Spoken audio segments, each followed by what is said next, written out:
So we're going to check on quality and a few other things here today. And what I'm doing right now is just sort of waiting for the stream to go up and for people to show. I'm bad because I actually like turn on the stream in my other monitor so I can see what's going on and how long the delay is and all that stuff. But what we're doing mostly for this is I'm gauging, first of all, what the quality. Actually, the quality doesn't look too bad. It's not as good as the other setup. Well, hello there, Ryan. I am doing fine. I'm doing great. I'm just going over the quality here, and it's... Yeah, OBS does not have the same level of quality that I can get from using the NVIDIA driver level stuff. But we'll see how it goes. I mean, I think it's watchable, and that is awfully loud. It seems like people are mostly here for listening more than watching. Because what do I do on the stream? If I'm honest, it's really not a lot of doing, it's more a lot of saying. So what I've got to do today is I've got a lot of Battle for Azeroth stuff I wanted to talk about, which is why it's titled Battle for Azeroth Discussion. But if you think about it, I mean, the spell effects in WoW, just looking around at them, there is so many weird stuff going on when you're in a group of people and whatnot that unless you're familiar with it and you've got some context for it, it's got to be kind of tricky to keep it all straight and sorted out. But it's like when they changed some of them, when they updated the visuals, which I'm glad they did, but a lot of the stuff that used to look like raid boss things are now what players do. And so for the first little while raiding after those changes, I would move out of like things that players would put down that were beneficial because I thought, oh, that looks like a boss ability because I don't recognize it.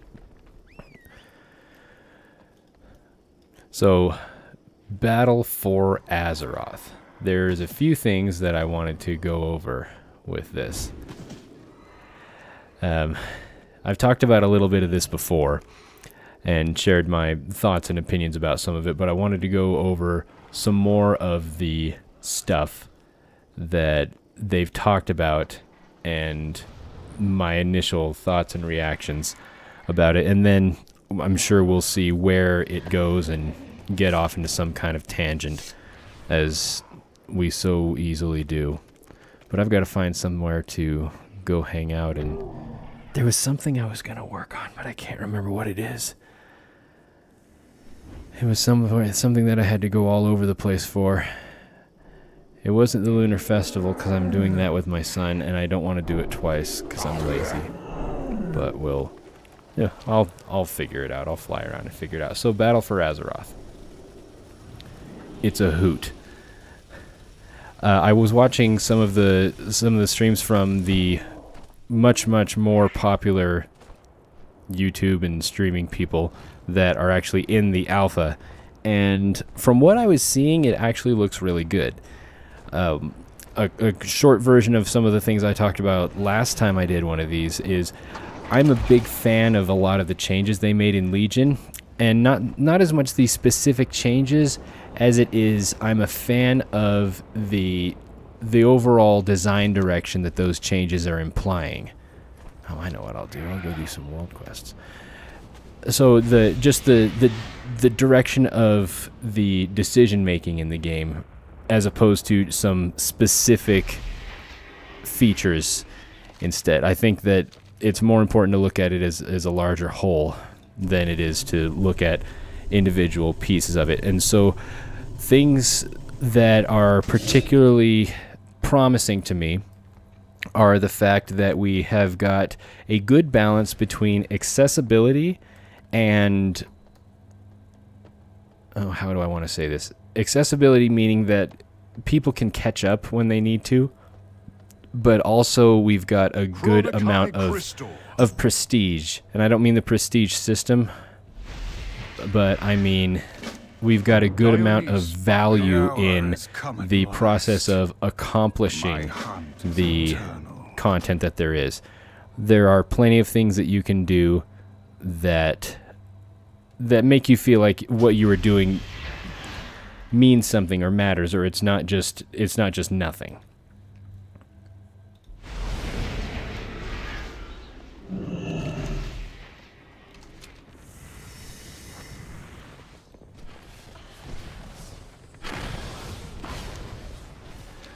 And so you look at Legion as a whole, and they've kept that pretty well. There's some things that are not so perfect with it, like the way that artifact power works. But on the other hand, artifact power, it's one of those double-edged swords, because you get tired of farming the same thing all the time. Artifact power, woohoo, and it's not cool anymore. It hasn't been cool for about a year now. But at the same time, you feel like, well, when I get artifact power, I'm getting something that I can use. And anything, let's turn this down a little bit. Anything that gives you artifact power, even if it's not necessarily something you're thrilled to get, artifact power is something that you use and that can make your life better. It's kind of like what I was talking about with Titan Forging. Overall, I think Titan Forging does more good than harm, because even though some people get a little bent out of shape at the, in my opinion, skewed point of view of the probabilities of people that don't deserve nice gear getting nice gear, you still have the upside where any content I do, I have a chance to get something I can at least use. Let alone something that could be a potential upgrade. And if you're a mythic raider, then the odds of you getting an upgrade are not very good from something like a heroic dungeon or LFR. The problem with Titan Forging, that I'm happy to acknowledge, is that it makes it so that running heroic raids is more valuable for your gear than running mythic raids is. And because the difference in difficulty from heroic to mythic is so huge. If you want to see how big of a difference it is, and you're not somebody who mythic raids, and I'm not somebody who mythic raids, but if you want to see how big of a difference it is, head back to something like Blackrock Foundry, and you try and solo or duo some of the bosses in Blackrock Foundry on mythic, and then you head back in there and do it on heroic, and notice the difference. On heroic, they're an absolute joke. On mythic, unless you're exceedingly geared, I mean, I'm 943 right now in the spec that I would solo things on, which is balance. And there are some fights in there on mythic that I have no hope to solo, and I'm not just talking about Blast Furnace. It's just because the numbers are too big. It's possible, probably, but getting a perfect enough execution to make it realistic is... I'm not going to spend the time to do it. Come on, spider nests. And so Titan Forging, in that case, it's a bit of a problem, and I wouldn't mind seeing some diminishing returns on how high things can Titan Forge as you go down in difficulty, just to give mythic a little bit more of a benefit. The downside to doing it that way is that even if you do that and you try and balance it out that way, you still run into the problem where mythic raiders will be so much more geared than everyone else that it may create more of a power curve than the game is meant to handle, and certain exploits that once were not possible become possible, and that can be an issue. And that's one of those things where people might complain about how Blizzard is stupid and they don't do anything right and they don't know how to build their own game, but some of these problems, they manage to mitigate the real huge potential fallout from it pretty well. And things like that, I'm glad I don't have to make those decisions, because they're not nice. So anyway, the overall direction of Legion's design, I'm very happy with, because it seems well thought out. Can't watch the Twitch stream? Oh, that doesn't surprise me. Twitch is actually pretty terrible when it comes to being able to handle a high bitrate. for quality, and so I've got to dumb it down for Twitch to be able to do it, which drives me crazy. So I might. That's the other thing is I have like way more people interested, or at least way more people attempting to watch it on YouTube than people watching it on Twitch. So in order to do that, I may need to restart the stream to get Twitch happy. But let me check on Twitch real quick and see what's going on over there, because I got a notification from it that said that it's going. So we'll see. Twitch. Yeah, it doesn't like that at all. All right. So sit tight. I am going to bounce this and see if I can get Twitch running real quick. So I will return in probably about 60 seconds.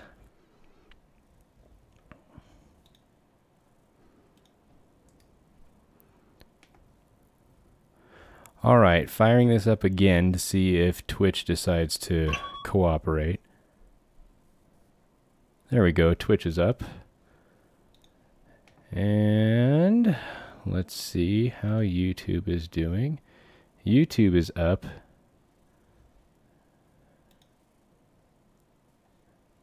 Okay, we'll see how that behaves. Hopefully the frame rate is good. Let's move around and work with this delay. All right, people that want to watch it on Twitch, now's your chance. Hop over to Twitch and make those numbers go up so that I feel like it's worthwhile, because I will just come right out and admit that going to just YouTube or just Twitch is a whole lot easier than trying to send it to both.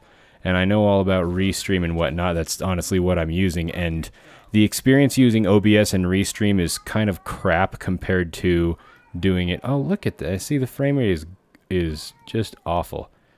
Somebody say something in the chat. Is the frame rate just terrible on your end, or is it okay?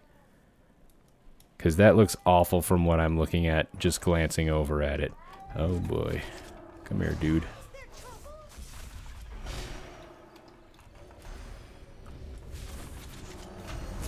Yes, the frame rate's awful.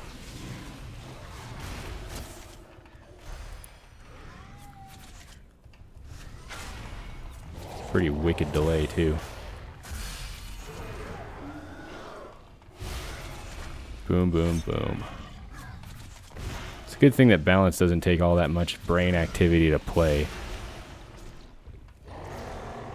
Otherwise I'd die. Okay, well if frame rate is awful, I'm going to do another bounce of it, and I'll just drop quality a little bit to...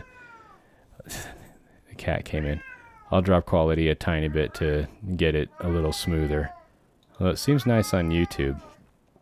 Oh, what a nuisance.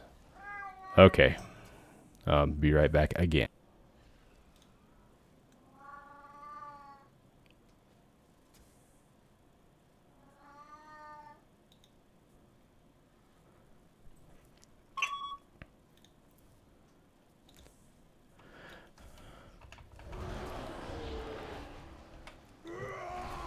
Alright, we'll give this another go.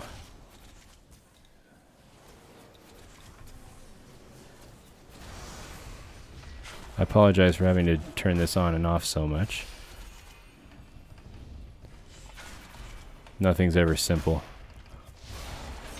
So let me know if it looks right, if it's crappy or whatnot. Again, sending it to both at the same time doesn't work as easily or even as well, in my opinion, as sending it to just one. But if people prefer getting it on both, what are you going to do? Look at this junk. Shut up, Illidan. Why is it always Alliance people trying to tell me what to do? And Horde people are like, ah, it doesn't matter, do whatever you like. Okay, well, from what I can see, that looks better. We'll see what happens after the delay comes through. Yeah, that does look better. So we'll see. If anyone has a problem with it, say something in the chat. Oh, Illidan. Blah, blah, blah. I don't know who's more annoying right now, if it's Illidan or Khadgar. It's Khadgar, who am I kidding? So does anybody know about the poking thing in Blizzard games? I found out about it more recently than I'm happy to admit. And what that means is if you've got a friendly NPC, you click on them, they say something. You know, just their generic dialogue stuff. Well, some of them, if you keep on clicking on them, they say some funny stuff. There's generic ones for each race, but then some NPCs have some special ones that are specific to them, and they're quite a hoot. Oh, I gotta kill this dude. He's stuck in a thing. How do I get him out of stasis? Last time I came here, he was just out of it. Oh well, doesn't matter. Somebody else will come get him out of stasis. For me.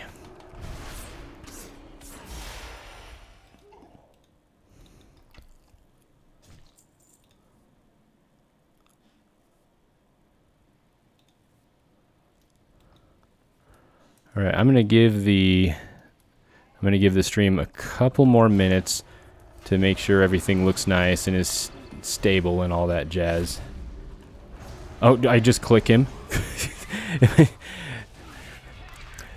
Let me go ahead and just admit something right here. See, I start these videos by saying, hi, my name is Never, and hey everybody, it's Never, I make the worst WoW videos on YouTube. And what I mean by that is that not only am I a filthy casual, I mean a former decently hardcore raider person, but a filthy casual these days. And what that means is that I'm not always the sharpest knife in the drawer, because it turns out, yeah, if I can click on him, that turns into a hand.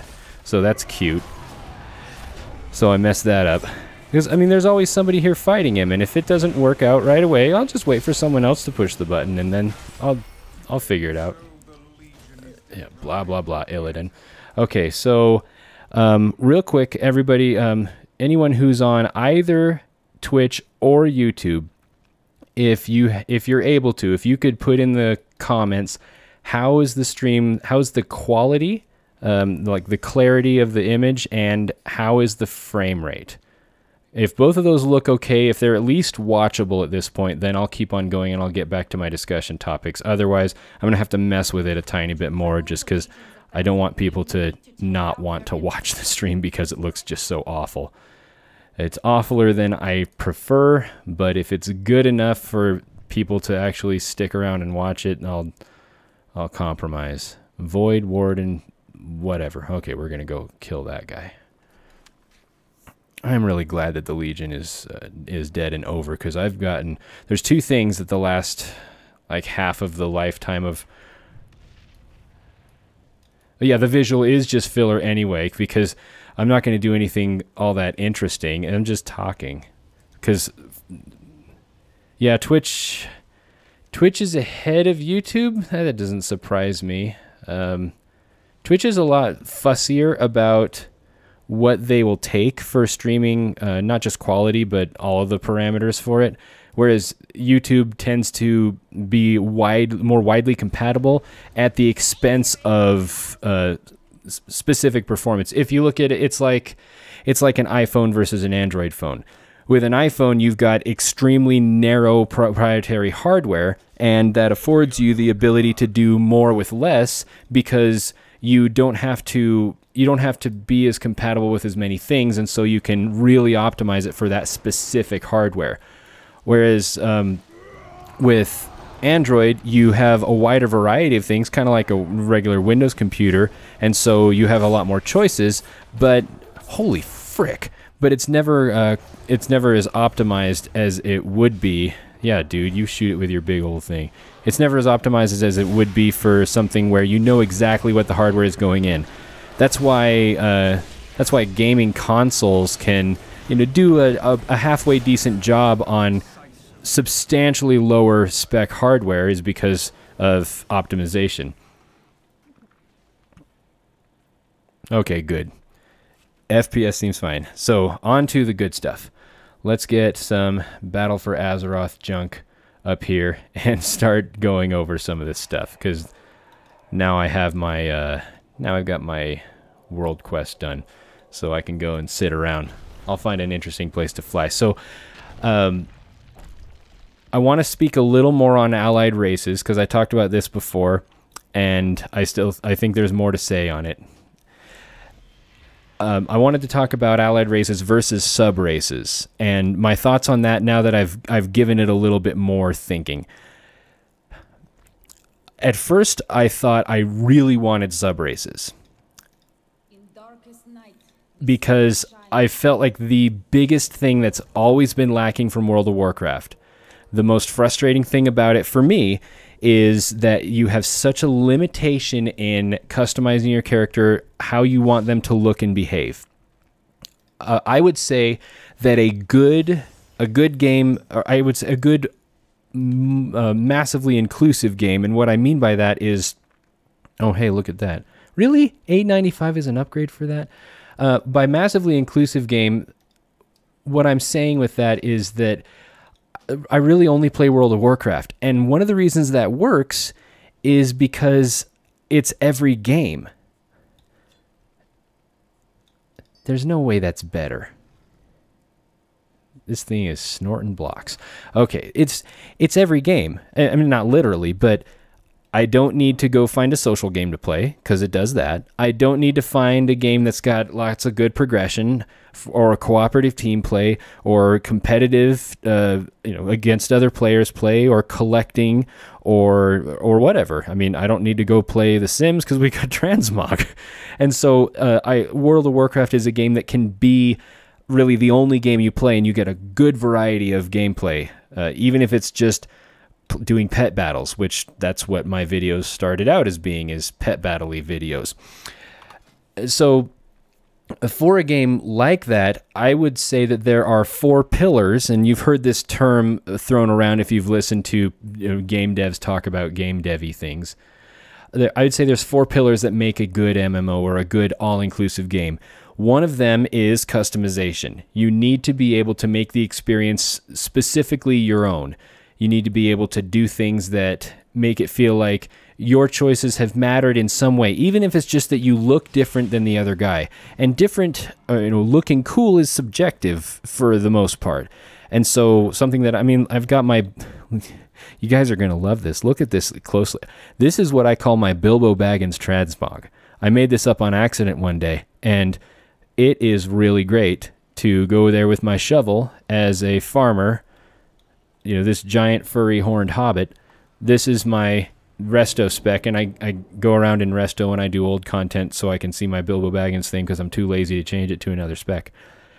And that to me is an example of some pretty good customization, because transmog breathed new life into this game. Because for a long time it was frustrating that you couldn't really look the way you wanted to. You still can't to a really large degree.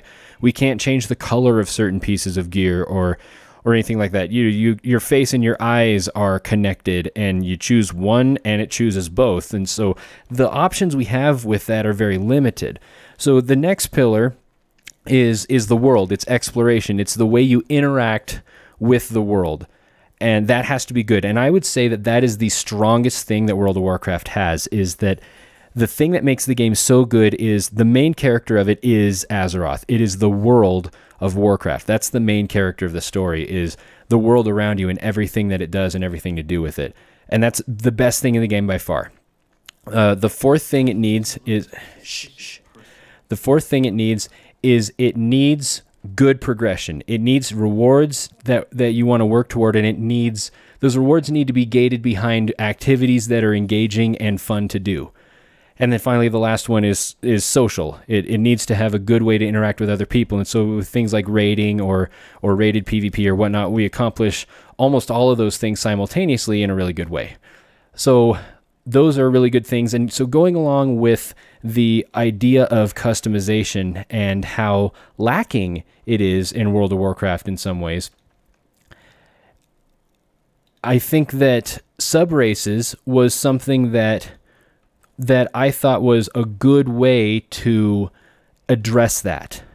Well, okay, Moose Torrent. As soon as I saw those... Shut up. As soon as I saw those, I thought, well, that's perfect. Or the Tonka in Northrend. it'd be cool if you could make a Tauren that looked like one of those. You know, there could be another, you know, clicky thing that changes it. But then you go further, and it's like, why don't we have a slider to choose how, you know, how muscular or how fat our characters are, or how tall they are? Why don't we have some more face options that have separated features? You know, why don't we have this? Why don't we have that? And when will it be enough customization? Honestly, never. It just doesn't exist, because there's always going to be some people that want more than whatever it is that we have. And that doesn't really bother me. It's not a problem. But looking at what's the realistic thing they could do for customization that would get the job done. And really briefly, I talked about this last time, but there's a concept of things being expensive when they talk about that in game development, and that means two things. One is it means the resources and time necessary to create something in the game, a feature. Expensive can mean that it will take a long time to make, or it will cost a lot of money or a lot of people's time to make. The other thing that expensive means is that it takes a lot for the game to run it. It takes, either on the server side, it takes a lot of CPU time or a lot of memory to enable this feature, or it takes a lot on the client. And so the demands on the client lead to longer load times, reduced frame rate, greater chance for latency, those sort of things. And so expensive can mean either or both of those. And so when we talk about what are, you know, expensive things, well, certain amounts of customization, every variable of customization you add to a game leads to more, it's more expensive in the development of it, because you can see they couldn't add a new race or a new class for Warlords of Draenor. They just updated the character models, and it was a lot of work for them to do that, because it's no small task. I'm really glad they did it, but then along with that, we didn't get a class, or we didn't get anything else. And so for Legion, it was the Demon Hunter, and there were 2 specs for it, because they were also updating every other spec for artifact weapons and for the new visuals they had on everything. We've probably gotten the most, you know, for stuff you can play, like things that your character can be. We've probably gotten the most in this expansion than any other, maybe even any other 2 put together, because we've gotten so much here.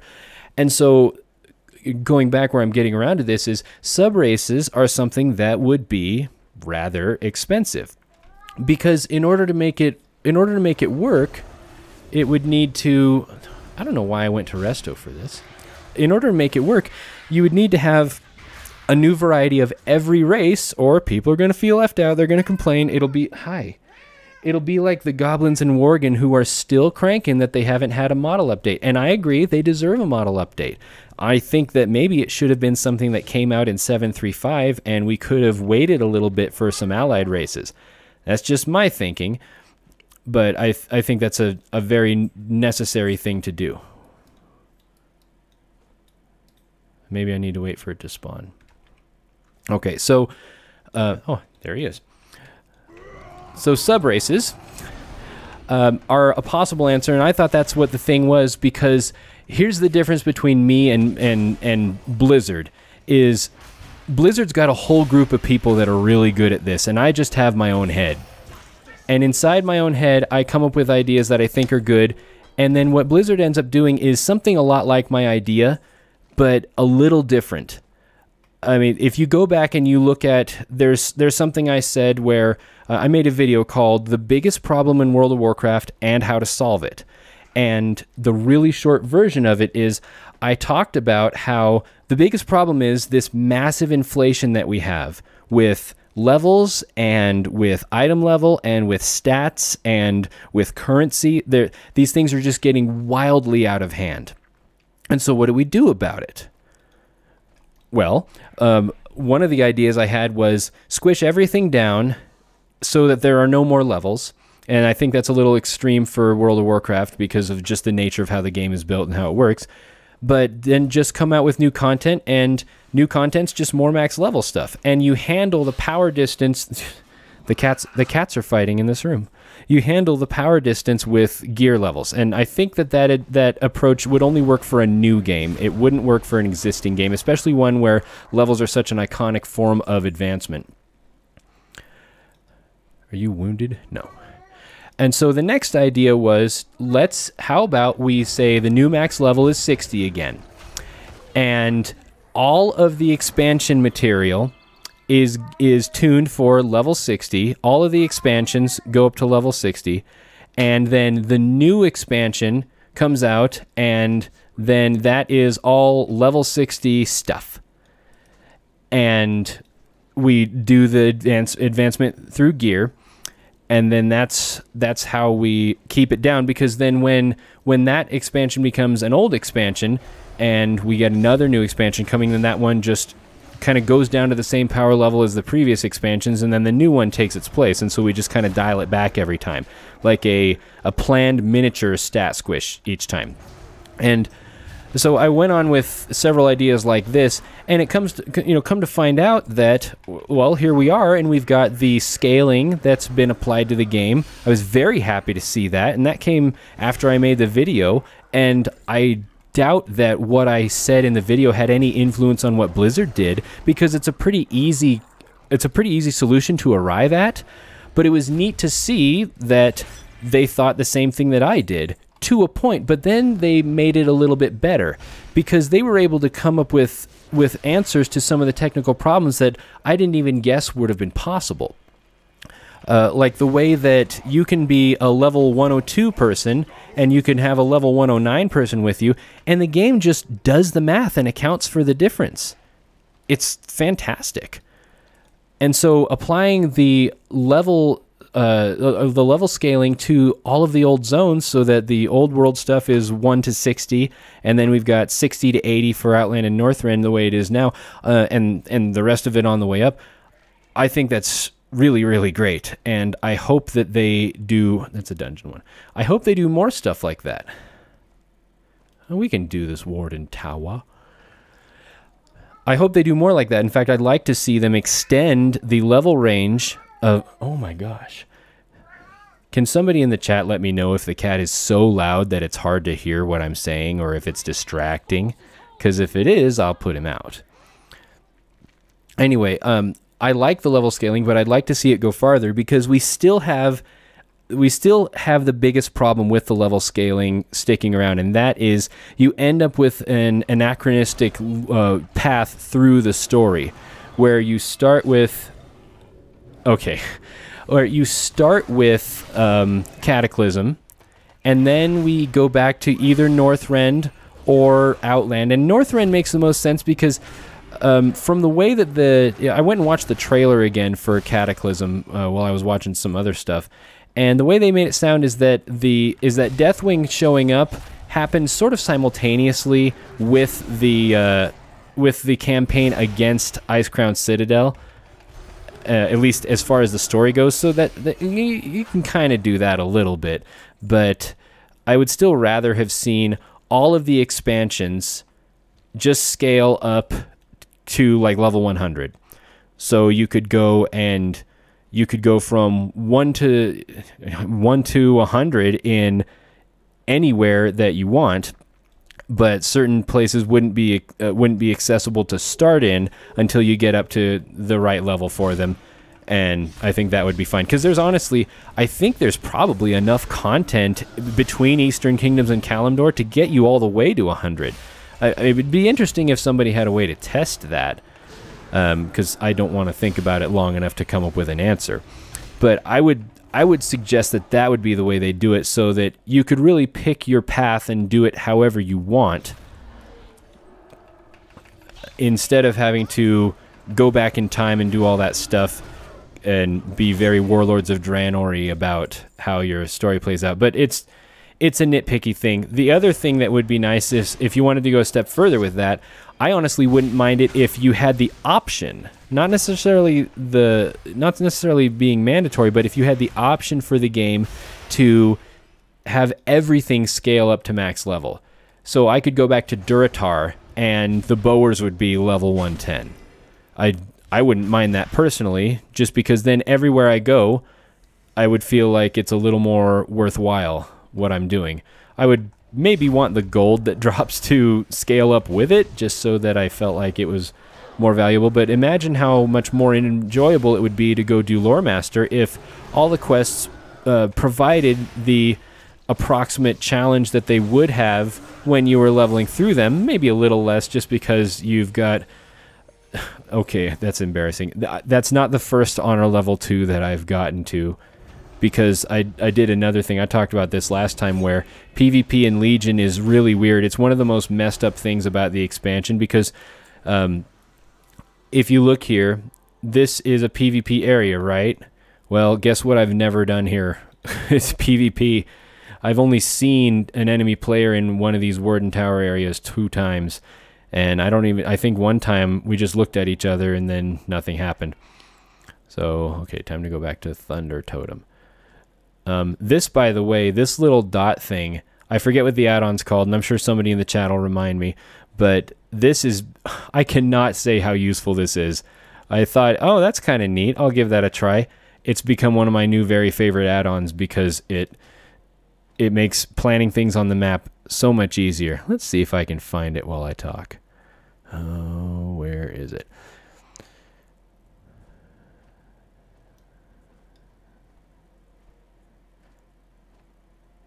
I don't know. It's in there somewhere. Map something. Who knows? It's not ringing a bell. Somebody will know what it's called. Okay, let's turn this crap in. I want to be in resto spec for this because I'm trying to get legendaries to help me to do the challenge artifact for resto, which is the last one I have left.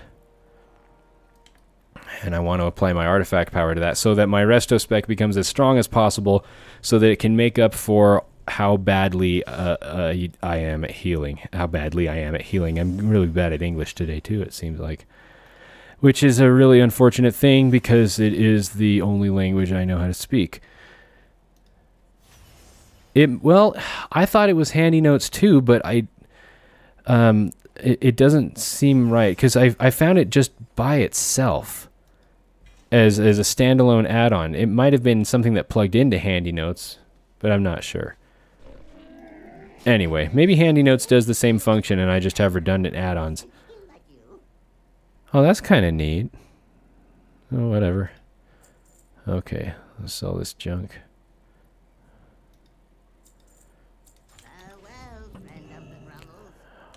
Okay, but anyway, going back to the discussion, Blizzard is good at coming up with some Broken Shores treasures. Well, okay, Broken Shores treasures shows where the things are, but what I'm talking about is when I'm moving, there's these little dots that point where I'm going. So I can zoom clear out here, and I can point it exactly where I want to go. It's like, I want to go to Dalaran.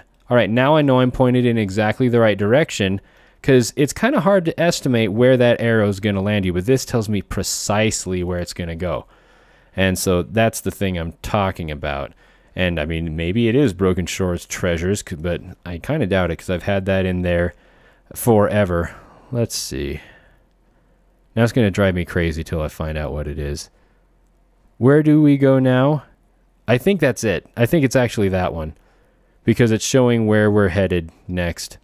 So I think that's what it is. So go out to curse/twitch/whatever. No, default WoW doesn't do it because it's new. But yeah, go check that out. I'm pretty sure it's the where do we go now one, but I'm too lazy to test it, and it'll give you something fun to do. So anyway, Blizzard is good at coming up with clever solutions to problems that are even better than the answers that I thought would work, and that impresses me a lot. And so Legion has got a lot of those things in it, and I'm seeing some similar types of things in what we've seen so far for Battle for Azeroth. And one of those is the allied races as opposed to sub-races, because sub-races, all the technical stuff aside from it, they're cool, but they're extremely narrow and very limited. You do have a lot of add-ons, though, because the cool kids have a lot of add-ons. I've got a bunch of them. I was telling people I had about 150 of them, but most of those are Handy Notes plugins and DBM plugins and the like. So Yeah, maybe not literally 150 different ones, but yeah. Yeah, fixing problems by going around them. But that's a good thing because it keeps things kind of fresh. It doesn't always work out. I've seen Blizzard make some really horrible mistakes, but I'm really glad they were willing to try. There's a lot of other gaming shops that will not try, and they just keep everything the same, and they do what they think is safe, and then the game is empty and has no end game. And even though WildStar was really cool in theory and really fun to play and had some stuff I dearly miss from when I was playing it, it just didn't have the other stuff it needed because they were playing it too safe. So yeah, that's a specific example. They don't tinker with numbers if they can make a mechanic out of it. And so sub-races would have been an example of that. They would have been an example of, well, let's just add some more numbers. Here's another option for you, and that's that. And it's a minor feature that some people want. Straight back orcs, brown orcs, whatever. But you've also got the way they did implement it, which is allied races, which add the potential for any sub-race they want, but it also allows them to add new races altogether. Now, they're not going to be as built from the ground up as standard other races. And earlier in the game's lifespan, that could have been a problem because there wasn't as many things to work with. But you look at you look at the Night Elf skeleton. I talked about this quite a bit last time. If you look at that, the Night Elf skeleton is the basis for Medivh in the game. And it's the basis for the Zandalari Trolls. It's the basis for the Nightborn, the Night Elf male skeleton anyway. And there's a few other examples of how that all plays out. And so it's a good example of reusing a resource in a way that doesn't feel cheap. Because even you look at the Zandalari Trolls, head over to Wowhead sometime and go into the dressing room for Battle for Azeroth and take a look at the Zandalari Trolls. Yeah, BC Medivh. I don't honestly remember what he looks like now, but I don't think it's much different than the BC one. I mean, it's a nicer model, but I'm pretty sure it still uses the same skeleton and rigging and animations. I could be wrong about that, though. Okay, so we got to get back in here because I want to do these fast. And so go look at the Zandalari Trolls in the Wowhead model viewer, and unless somebody told you or you really knew what to look for, it would be hard to notice that it was really just a Night Elf skeleton with a decent amount of new animations and a different shaped model around it. I don't even remember what I do in this quest. Frenzied Worms Calm. That sounds easy. No, whoa. Come back here. Do I just shoot this at them? I have to admit, I wasn't actually a big fan of Argus because it just reminded me of Orcs and Draenei, and I'm kind of tired of them. Exactly. They needed a larger NPC that was a human, but they wanted him to look distinctly different from the regular humans in the game. I'm really bad at this quest. And so that was the answer. Oh boy. So allied races gives us a lot more to work with because not only do we get sub races out of them, we get new races out of them, and we get story that goes along with it. The Nightfallen being introduced into the Horde, the quest to go and earn that as an allied race, that was some of the best questing content I've seen in quite a while. Yeah, Argus was Tanan 3. Well, Tanan was Timeless Isle 2, and Argus is Timeless Isle 3. And we're going to have another one. I'm pretty sure that a Timeless Isle style zone is going to be something that every expansion for the foreseeable future adds. And I don't have a problem with it. I like the idea that that the zone will never have flying. Like, I think Timeless Isle was the best one. And the reason is because it wasn't as frustrating to navigate as Tanan or Argus are. Tanan not as much after you got to where you could fly there, but Argus is such a pain in the butt to get around because it's so layered, and it's not layered in a way that's comforting and useful. Well, no, I mean, but the Timeless Isle and Tanan are functionally identical. They provide exactly the same purpose and gameplay. It's a playground, a sort of sandboxy playground area to spend the end of the expansion until the pre-patch comes out. And this is where there's tons of rares that drop a bunch of mounts and stuff like that, and you hang out here and just chill and do your stuff. But the problem is, look at this place. This part of it isn't so bad, but for the most part, Argus is a dump, and it looks so much like Tanan Jungle, and I'm so sick of Tanan Jungle. And so I hope that the next one is something a lot like Timeless Isle, where it's pretty and it's relaxing. That's what was so great about Timeless Isle, is I felt so chill there. And I hate pandas, but that place, it just felt really nice. I was comfortable spending time there. And I want to see more of that, because I like the gameplay concept of a zone like this. Oh, goody. We got to go back. Because it gives you something to do until the next expansion comes out. Try and get all of those toys and mounts and pets and crap. I think that's great. And then again, the lull between expansions, I don't mind it. I don't like it to be a year long, but 6 to 9 months I feel is a perfect amount of time, because right now, except for a couple of things like getting my oh, come on, brain. Like getting my Resto artifact Mage Tower thing done. Yeah. Yeah, the difference is design. Timeless Isle is designed poorly to not support flying, and Broken Shore and Argus are horribly pathed, and they have very poor expression of topography. That's exactly my problem. Is Timeless Isle was done perfectly. It was a place you want to be. It's a place you're not sick of, because it's visually distinct from the rest of the expansion enough. Whereas Tanan Jungle and Argus, they look exactly like Broken Shore. Both of them do. And so we've had that for 2 expansions, and I'm just sick of it. And that's why I'm like, okay, I'm really glad we finished the Legion off this time, because I'm just tired of them.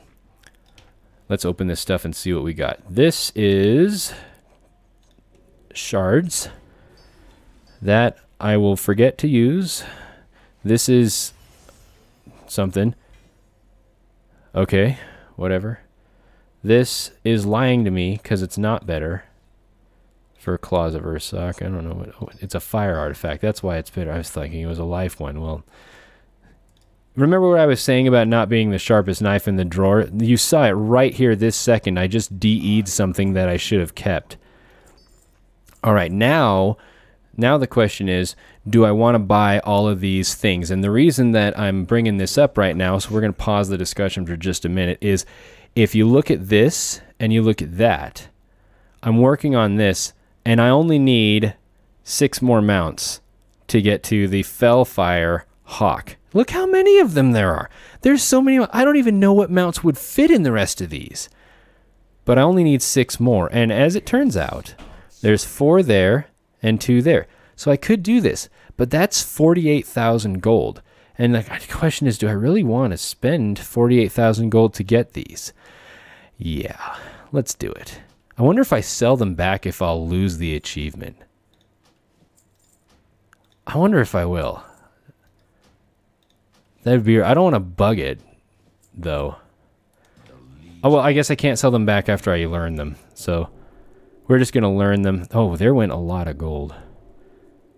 There was some studies done back in the day about how psychologically spending money for people who are responsible with it is as psychologically painful as like it has the same effect psychologically on you as actual physical pain does.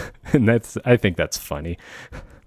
Okay, so I just got the Fellfire Hawk right here live on the stream. Now it's not like anything dropped for me. I mean, I'm not heel versus babyface. I don't have things drop on the stream for me. But okay, where's my fancy thing? Oh, it just added it to my collection. Okay, well, we got to go somewhere so we can try this thing out. I guess I shouldn't port there. So anyway, back to back to Makari and Argus. Yeah, from the chat, whoever the lead design team of Makari was needs to get a raise.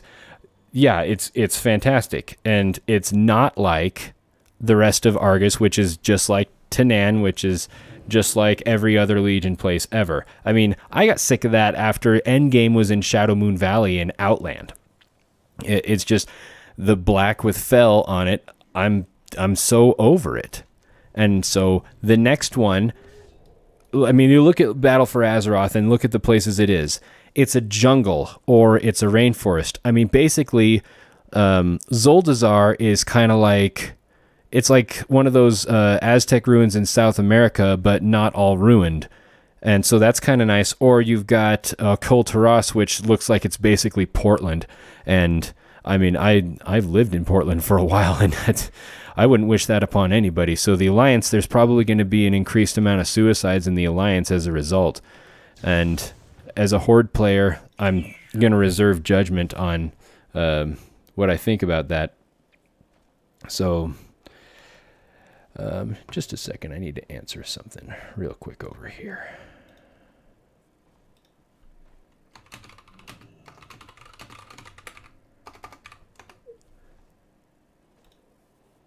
Cool. Okay.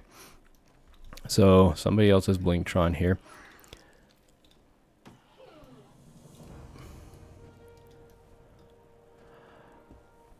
All right. Yes, mob density. Again, like we've been saying, I think I'll just sum this whole topic up right here with it needs to be more like Timeless Isle going forward.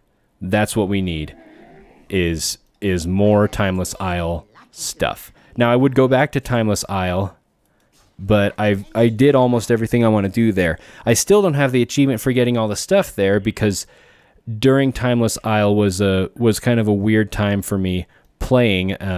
There was a lot of stuff in real life that was going kind of weird, and so I didn't do a whole lot in Timeless Isle. I basically just was repeatedly disappointed that I didn't get Hulan's mount to drop for me. So that's what happened there. But anyway, going back to design, and we used these zones, these end of expansion zones, as sort of an example of something that turned out really well. And allied races, I think, are along those lines, because you look at what happened before those, and what was the end game? Well, it was Netherstorm and Shadow Moon Valley, or it was Ice Crown and Storm Peaks a little, I guess. But it's just, okay, well, we quested there. Oh, look at that, the Argent Tournament. I guess I can go do those dailies forever and finally get enough things to get all the stuff. And it's frustrating, but then Timeless Isle was a stroke of genius, so I want to see more of that. But anyway, back to allied races. They give us so much more flexibility with things. You look at some of the other races that they've teased with it, and I don't care what anyone says. If the Volpera are not an allied race, I will be shocked. Not necessarily because I'm like super gung-ho about them, because I don't really care. I mean, the only thing that the Volpera are good for me for is making like an engineer one that's maybe, I don't know, a shaman or a hunter, and naming it Rocket, like Rocket Raccoon, because that's funny. That's about as far as my interest in the race goes, but there's way too much development and options on them for them to be not an allied race. And I guess I'll address that just came up in chat. I am a person who I strongly support the idea that you do not pre-order games, but there are some exceptions to that. And one of those types of exceptions is World of Warcraft, because I know I'm going to play it. There's no question in my mind. I don't pre-order new games because they haven't proven themselves to me, and that's an important thing to do. And so as far as the allied races being locked behind a pre-purchase, I have no problems with that at all, because they are a feature of the new expansion. And if you don't get the new expansion, then you never get the allied races.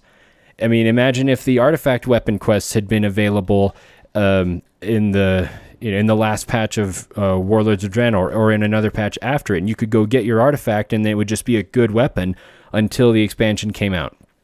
It's really no different than this. It's just a feature that we were given early access to, but everyone who gets the expansion will get it. It's just some people have it now.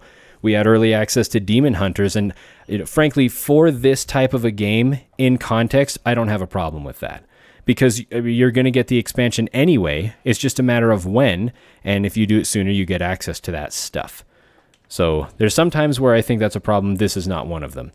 And it's not like we needed to buy something extra on top of the expansion, or like only the collector's edition or the digital deluxe version gave you access to the allied races. It was just getting the expansion gives you the allied races that are available now. I'm perfectly fine with that. So looking at some of the stuff, there were some new things that came out with the Magheart orcs, and so I do need to talk about some of this madness. It's been going around on the MMO Champion forums and on Reddit and a couple of other places where, I mean, my goodness, we have people that were thinking that the Magheart orcs are going to the Alliance because of something Sarfang said, and I'll just put the nail in the coffin for that right now. They're not. The Magheart orcs are absolutely not going to the Alliance. I promise. They're not. There's enough things in the information we know about them to pretty objectively prove that they're not doing it, but there's just no way that Blizzard would do that. And the reason is, let me get... well, I'll just tell you what to go look at. Go look at the art in the launcher, in the World of Warcraft, or the Blizzard launcher for Battle for Azeroth, the stuff that's floating around there. And what do you see there? You see a human and an orc. It's a callback to the original Warcraft art, and we're bringing it back because this is one of their joke lines confirms Horde because it talks about Orgrimmar. But there is no way they would send... They're not going to put orcs in the Alliance. They're not going to put humans in the Horde. Those are the two races that are pretty much completely off limits to the others. It's just not going to happen. If something like that were to happen, maybe the Dark Iron Dwarves could come to the Horde, but they're not going to, because we've already heard stuff about how they're reforging whatever the leadership of the Dwarves is. Right, the Chiropractor in Orgrimmar, which presumably is the same as the Barbershop. I think that one of the devs mentioned that in an interview. And I was actually surprised to see that the Magheart orcs, by default, do not stand upright. All of the images that we've seen for them so far, all the stuff that's in the game for them, they look just like normal orcs, but with different customization options. And I expected them to just be like, here's the stand upright orcs. All the Magheart orcs stand up straight. I'm pleased that they don't, because I think that that gives some promise that normal orcs will be able to stand up straight too. I hope so. You thought stories were always plausible but unrealistic. So I just want to point out that that is the nature of storytelling in the Warcraft universe. Let me talk about Batman for a minute. And then this seems like a complete tangent, but it actually ties in really well. Batman, and I mean, I'm not a DC Comics fan. I'll just point that out right now. I'm much more of a fan of Marvel, and I'm just fortunate that some of the movies they've made are also kind of good. There's some of them I'm not a big fan of, or that I just don't really care for. But I do not get DC Comics because of a lot of things. Yeah, stupidness. But Batman, there have been a lot of people that have played Batman. Even one of my favorite actors, Christian Bale, has played Batman. And I don't think he was the best Batman. I think the best Batman was Adam West. The original Batman from that ridiculous TV show from like a bazillion years ago, from even before I was born. And the reason that I think he's the best one is because he's the only person who portrayed Batman correctly. The problem with Batman now is that they're trying to take him seriously, and I don't think he was ever meant to be taken seriously. Batman is not a serious character. Batman is a comic relief character. He's a joke, and he's meant to be a joke. He's meant to be funny, because there is no way in your right mind that you can think that Batman is anything but just kind of silly. I mean, what are his powers? His powers are he's an orphan and he has lots of money. That doesn't make him smart, because Batman, for all of his resources, how does he fight the bad guys? He punches them and he throws things at them. Why doesn't Batman have a gun? Why doesn't he have a gun? It doesn't make sense to me. Why doesn't Batman have a gun? And so understanding things in the right context means a lot. And so the Warcraft lore, right, how could they ever be Batman? The Warcraft lore is the same thing. It is not meant to be taken that seriously. If you look through the lore, I mean, I'm in the Brawlgar arena. Look around me. Just look around me. First of all, I forget every time I'm in here that there's no ceiling. I forget about it because it looks like there should be a dome here. Looks like a stadium, but there isn't one. So look around me. We've got a guy who's got a circle of fire around him. We've got this dude here who never goes to sleep. We've got bottles lying around. And the things that come into this arena are really freaking weird. They're pretty messed up. The Warcraft lore and everything to do with Warcraft is not meant to be taken very seriously. Look at all the weird things that happen in it. It's just like Batman. If you think that it's something along the lines of Lord of the Rings or A Song of Ice and Fire or even Star Wars in the level of down-to-earth, realistic sensibility that it's supposed to have, you're kidding yourself. Warcraft lore is meant to be overly fantastic and whimsical and almost like a legend or a myth rather than a history. And so assuming that things are going to be consistent and make a lot of sense, it's just you're setting yourself up for disappointment because that frankly isn't how it works. And so you look, even read the Chronicle. The Chronicle, it's tried to present it almost biblically, but it isn't. It's meant to be tongue-in-cheek, almost all of it. I mean, if you look, oh, it's gone now. Well, let's see, where is that toy? I have a toy. It starts with Sierra. Where did it go? Come on, brain, you can count. Do the alphabet. There we go. Steamy Romance Novel Kit. I paid 2,000 gold for this thing, which was a steal, by the way. All right. Nightborn of the Living Dead. That's the one I made last time. You should read this thing.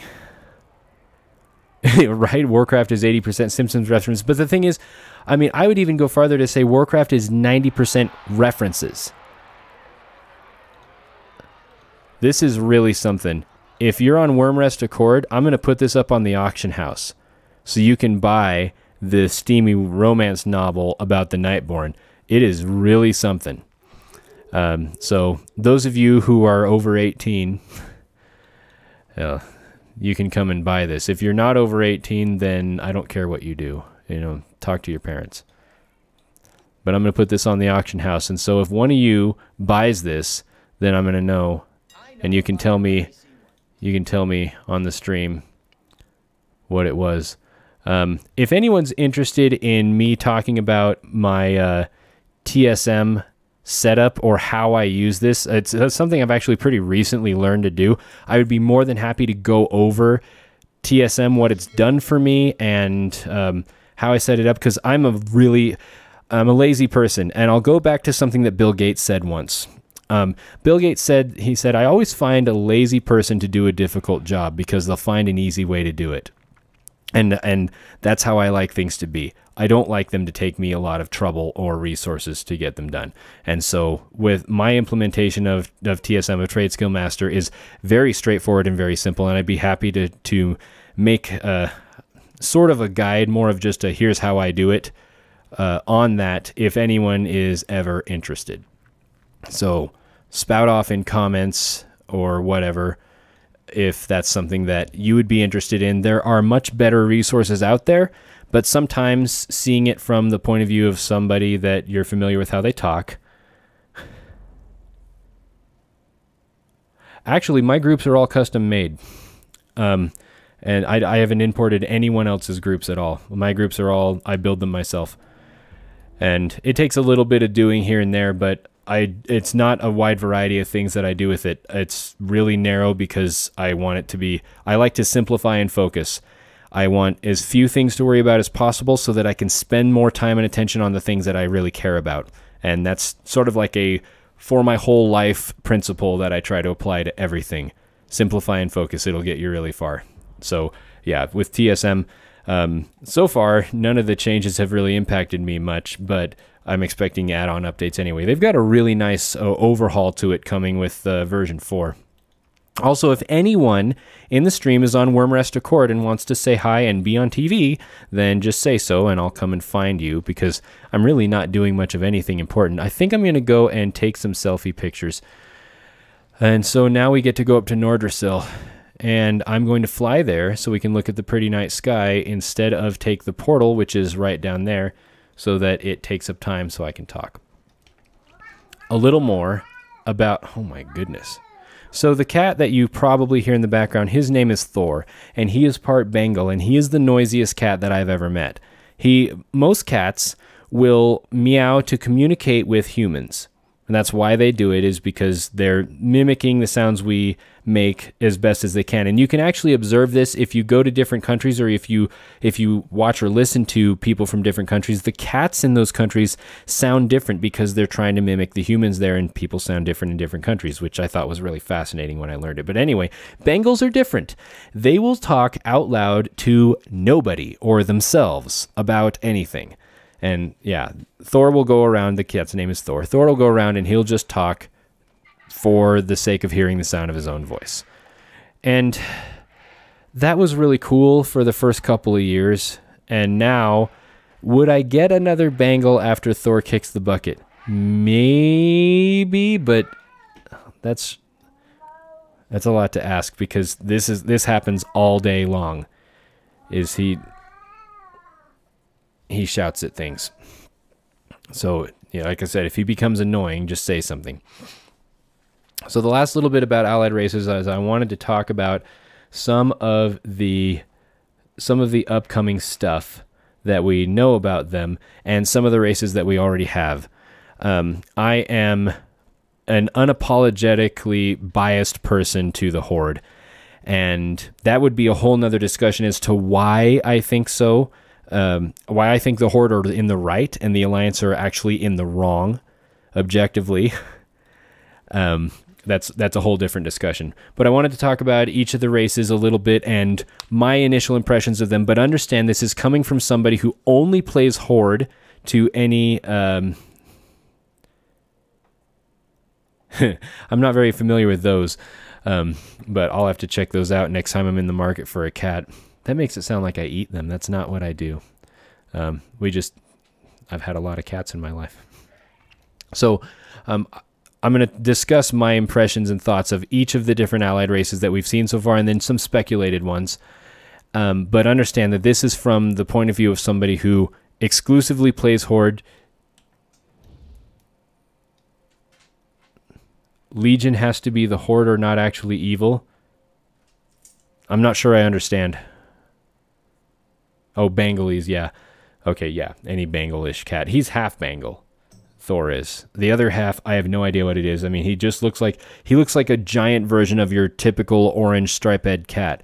Like, let's see. Orange tabby cat. See, I named this one Lil Thor after Thor, the kitty that you can sometimes hear on the stream. He looks like this, but like huge and long, and he's a long cat.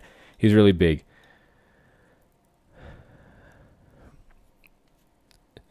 Yeah, well, I don't think the Horde are evil, but I'm gonna save that for a whole nother discussion, because it is a whole nother discussion. So let's get some field. All right, here's another thing. This is why I've announced before I'm race changing to Zandalari Troll. One more reason is, do you see that this occupies like 2/3 of the visible area of my screen? I'm not a big fan of the concept of selfies in the first place, but what am I supposed to do with this? I can't really do much of anything with it because my character is in the way. Now, if you're a druid, one way you can get around this is by going into cat form, and then you can do this, which looks really strange because it doesn't really fit quite right, but it's a slightly better option if you want to take pictures of yourself in cat form. Okay, we got that one. Where's the next one? Way down there. Yeah, I'm not going to play. Well, are you talking about like a toy to change? Because I'll show you something. If you're talking about that, where did it go?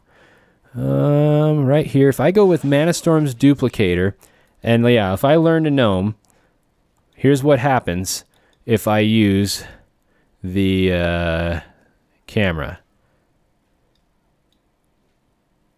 I don't know if that's what it really looks like for gnomes, but it's not accomplishing what I wanted, because like I said, I'm not a huge fan of the concept of a selfie, but if I'm gonna do it in the game, I want it to be funny and use the thing right. And I'm not about to, there's no known druids, come on, man. So that's not gonna happen. Anyway, it's down here. We're gonna take the long way and enjoy the beautiful scenery. Oh, that reminds me, I almost forgot. I mean, I did forget until just now. I'm gonna turn some music on, because I've got some really great music that I can put on in the background that I want to do for this. I'm going to get this just quiet enough in the background. There we go. If at any point the music's too loud or if it's obnoxious, let me know. But I wanted to have some really chill, serene, nice music so that everyone can fall asleep during the stream. If you fall asleep and then wake up and find yourself having been asleep, then say something and my mission will have been accomplished. Also, let me know if you can't hear the music. I'm not sure I want to know what a joint and studio rec sesh is, but I'm sure somebody will tell me. So anyway, as I was saying, this makes me want to use my radio voice. Let's talk about each of the allied races and my thoughts on them as a horde-loving Sylvanas fanatic type of guy. I guess Sylvanas fanatic's a bit of an overstatement. I'm really glad Sylvanas is war chief because I think she's an interesting character. Although if I were to choose who I think would make the best war chief, it's Lor Thamar. That guy has got his act together. Anyway, I'm just going to go in the order that Wowhead has presented them in this little list that I'm looking at on my other monitor. Number 1, Void Elves. Now, out of character, in context of the game and not the lore, Void Elves are there because Blood Elf is, according to all the census websites that I can find, a pretty staggering majority of all player characters are Blood Elves. And despite that, the balance between Horde and Alliance game-wide seems to be really close to 50-50. And so it just means that not very many other Horde races are played much. Now, they're played fine. They're played plenty, but there's a huge bias toward Blood Elves. Like a third of all Horde characters are Blood Elves. And so Blizzard took this as an opportunity to fit it in. And, you know, whenever they're building something new, they want to kill several birds with one stone. So they want to have a new race for the Alliance that's going to attract more players to the Alliance. Or at least maybe spread the love from humans, you know, from the crazy domination that humans and Night Elves have over there. And do the Void Elves. It also fits in with Illyria's story, blah, blah, blah, blah, blah. So out of character, I think the Void Elves satisfy that very well. Some of their hairstyles are pretty cool. They look really, really edgy. Like, I think that if there was a Void Elf Demon Hunter, the server would crash from edginess. And so I'm not particularly interested in that. But as far as, yeah, I mean, there you get skeletons on both sides, or at least that's how they accomplished it. But the Void Elves, in the lore, in character, I don't trust them at all. Why would, if we know that the Void is the real enemy, and that the reason the Legion was so mental is because of all of the problems with the Void Elves, why on earth would you want to side with that? Why would you want to do that? I mean, even Warlocks are mistrusted or distrusted, I guess is more accurate, because of how close they are to the Fel. And so bringing the Void in just seems like a bad idea to me.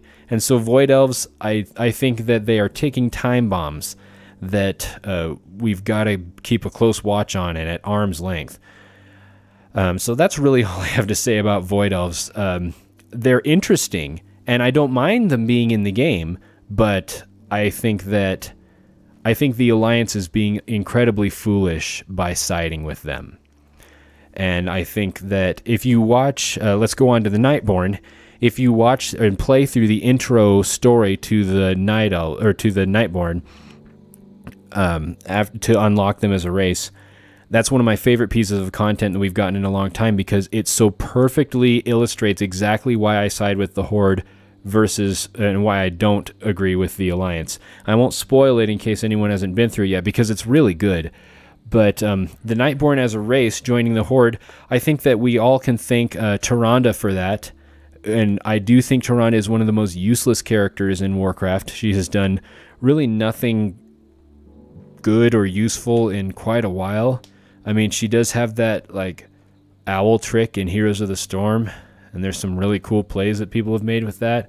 But other than that, all she kind of does is talk about how great Elune is, and that's not doing anything. And that dialogue between her and Malfurion when you're getting the quests done in Val-Shara was some of the cringiest stuff this game has ever had. Oh my goodness. So a little spooky there, but the Nightborn, I'm glad that we were able to make more use of the Night Elf skeleton, because it's probably one of the more well-done ones in the game, and it's been iterated on quite a lot and used for a lot of other purposes, as we spoke about before. But the other thing is, it's not just a straight port, and I'm very thankful for that, because if you look at just the way, it's not just the way they stand, because you can notice immediately that the Nightborn and the Night Elves, they stand differently, and even their runs are, if they're not identical, they're very, very similar. But there's a lot of things like the transition from running to standing and all that stuff. They're specific to each race, and so the Nightborn look a decent amount different from the Night Elves, but they're also proportionally different. If you load the same set, you can load up 2 instances of Wowhead just in browser tabs and load up the same transmog set on I think this is where I need to go, on a Nightborn and a Night Elf, and they look proportionally quite a bit different from one another. And I think that's really cool, because it makes it so that, yeah, if you know that it's the same skeleton and the same animations, then you'll recognize some stuff, but they're not just a straight copy with different colors applied. And so that's fantastic. From the chat, there's no good or evil. There's no difference between the light and the void. If they keep going with that mentality in the plot, the Void Elves make sense. Well, they make sense. Yes, they make sense for what the Alliance is trying to do, or for the fact that they exist. But I still think that it's a foolish mistake. Not that the Horde hasn't ever made theirs, because they sure have. But I think I can understand their reasoning, and I think it's flawed. And then, yeah, the distinction between races, this is pretty straightforward design principles, silhouette and moving from pose to pose, and motion exaggeration, and dysmorphia with models as they move from one frame or one pose to the next.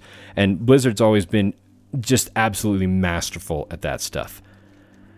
Do I need to go on the surface? Is okay. So Void Elves, Nightborn, they're fine. It's racial parity between the factions for the different elf things. That's what the purpose elves serve, is it allows you. I wonder if I can do this in bird form. No. It allows you to make sure that both sides can play fair with one another. Oh, that's ridiculous. Okay, where's the next stop? Oh, there's one up there. I missed it. There is one in Zul'Farrak. Okay, so moving on to what I think is the weakest of the new races is the Lightforged Draenei, which are basically they're basically cyborg Draenei. I don't trust the light at all. In Warcraft, I think that the light has proven itself to not be a benevolent force. And I mean, all it took was that, kind of rapey thing that the Naru did to Illidan that destroyed my already failing confidence in the Naru and the light. I don't think it's what it's made out to be. And I think that people like Torellion are really blinded by the that just happened. The light has blinded them to the truth and to how things really work. All right, Zulfra, I need to look at this thing and see what the actual requirements for this are. The Shaper's Terrace. Oh, I know what that is.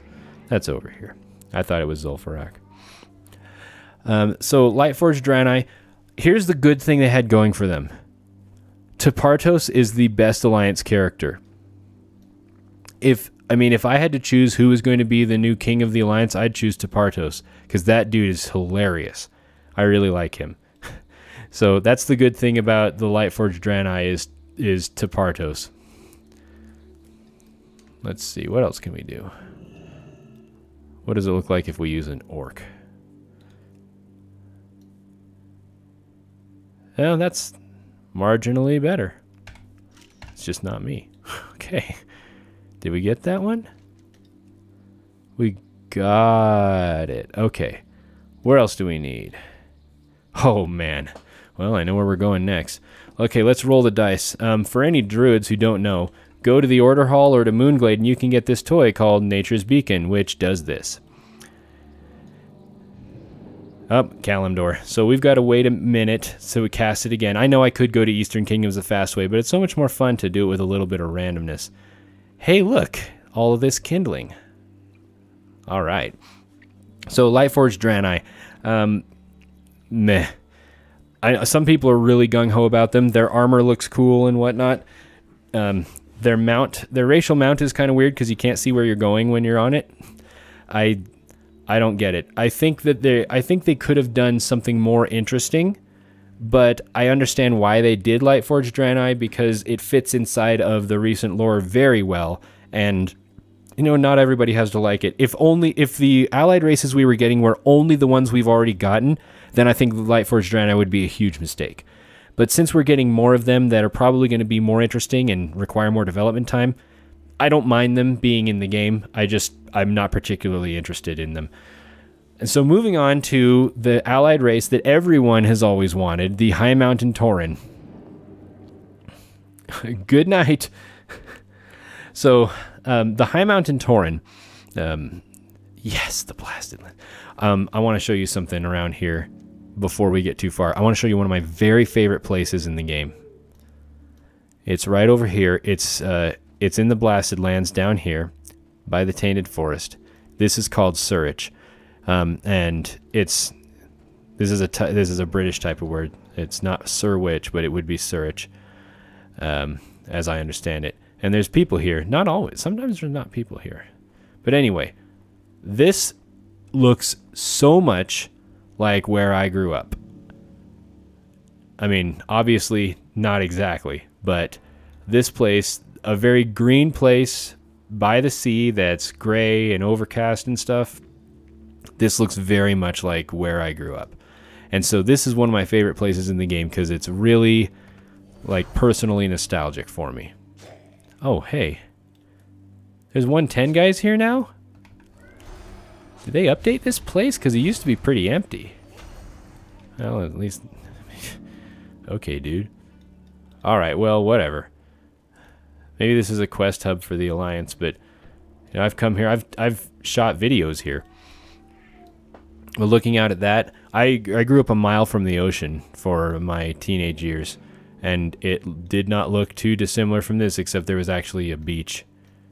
Well, okay, that's not what it looked like, except on certain days when my mom was cranky. My mom was actually pretty wonderful. Okay, so we're looking for the rest of the field photographer spots. We should just head to Booty Bay and then go the rest of the way up and around the continent. So High Mountain Tauren are awesome. They're a great example of doing an allied race correctly. You're smartly using existing resources, changing it enough that it's distinct, because you see those moose horns and you immediately know that it's a High Mountain Tauren instead of a normal one. It ties into the story very well, and people like them. They're cool. They've got really, really strong racials, like enough that it makes other Tauren look kind of crappy by comparison, which is fine, because I'm not planning on staying Tauren forever. In fact, I mean, to truth be told, I've never actually been all that thrilled about being Tauren, but when I rolled my druid, it was the only option for Horde, and so that's why I chose it, because it wasn't a choice at all. It was just, you want to be a druid, you are a Tauren. It's kind of like druids in vanilla. You want to raid, you are a healer. If you don't like that, then you don't like raiding.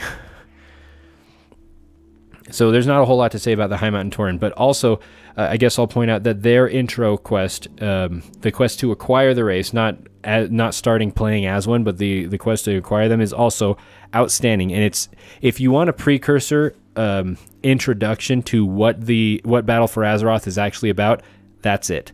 That will tell you what Battle for Azeroth is really going to be about, is that quest chain in there, that little scenario doing that.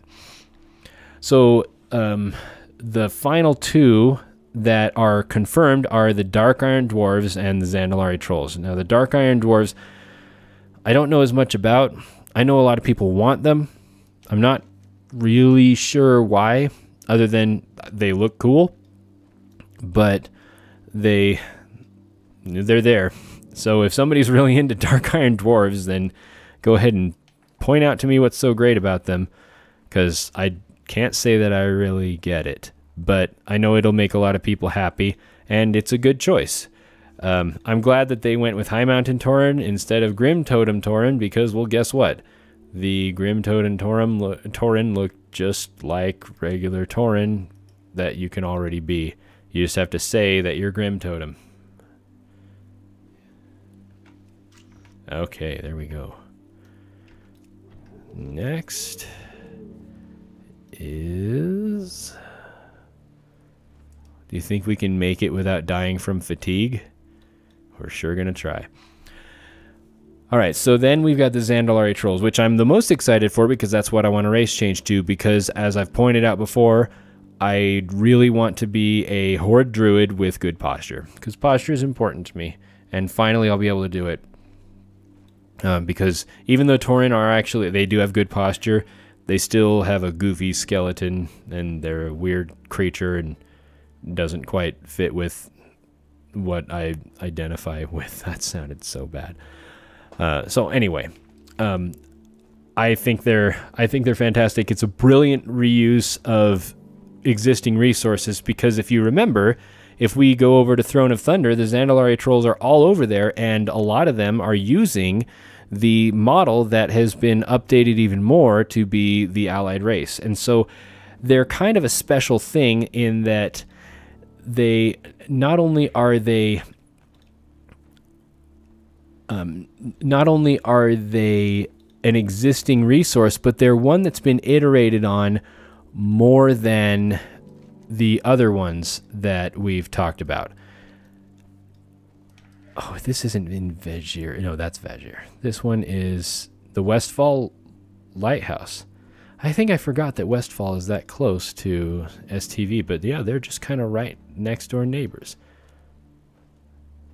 Huh. I wonder if this has always been there. It probably has. Hi there, Daphne Stillwell. It's a house? Huh. I wonder if people ever like came out here and tried to get to STV. I wonder if in vanilla this was traversable to get there, because it was all one zone. Stranglethorn Vale was.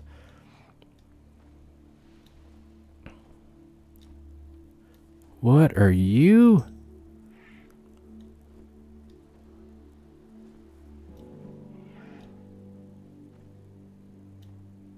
Oh, they're frozen. They're turned to stone.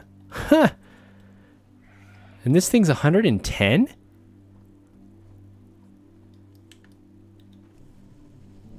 People in chat, did you know about this? What is this? A 110 Crystal Spine Matriarch with 13 million health that has frozen all of these trolls. 110 means it was added recently, right? Well, let's kill it and see if it drops anything. It's gonna turn me to stone, I just know it.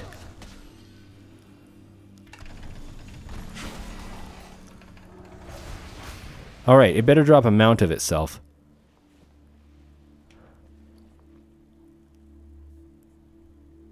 I have a hard time putting my disappointment into words. Alright, that's it. I'm gonna go get a drink. And I'm gonna leave the camera pointed at this so you can try and figure out what on earth that's for. It's probably for some hunter quest, but I will be back in like 60 seconds. That's not what I wanted. Where is that? I gotta do it over here. Be right back.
Okay, so I still don't know what this thing is.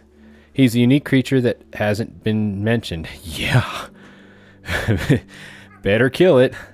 See, this person in chat, I don't want you.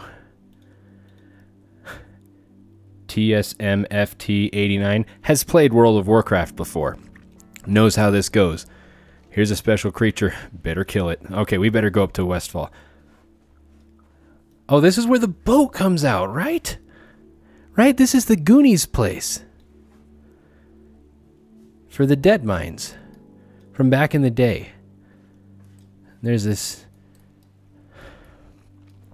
This is the saddest thing about World of Warcraft to me. The saddest thing is that there is all this cool stuff, and everyone's so busy getting gear and collecting crap and killing creatures that we don't recognize, that no one ever just kind of comes around and does stuff here. Like, I wish there was more incentive, and I don't know how you would incentivize this in a realistic way. Do I have to be in inside the instance? Okay. Well, we best...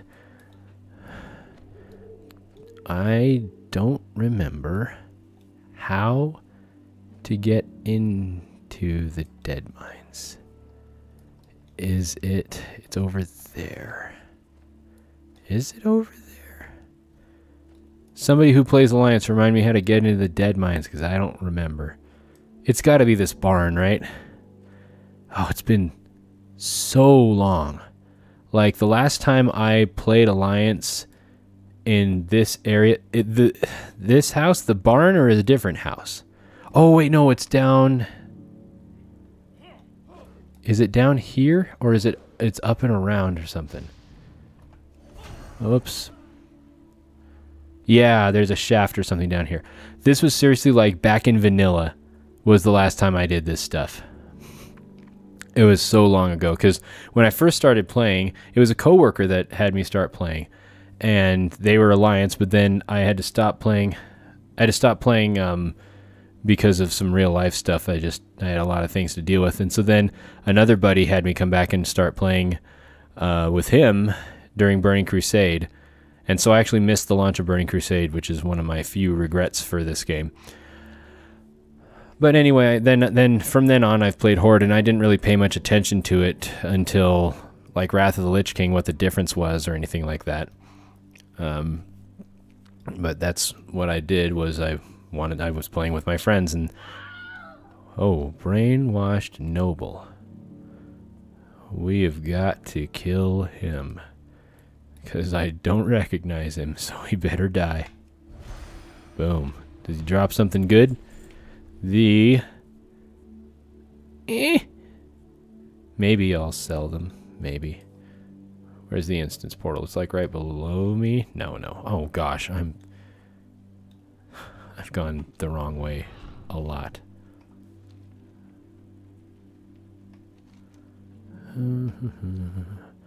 Okay. There it is. And I remember learning that you can jump into portals like that back in the day. That was cool. That was a cool thing to do.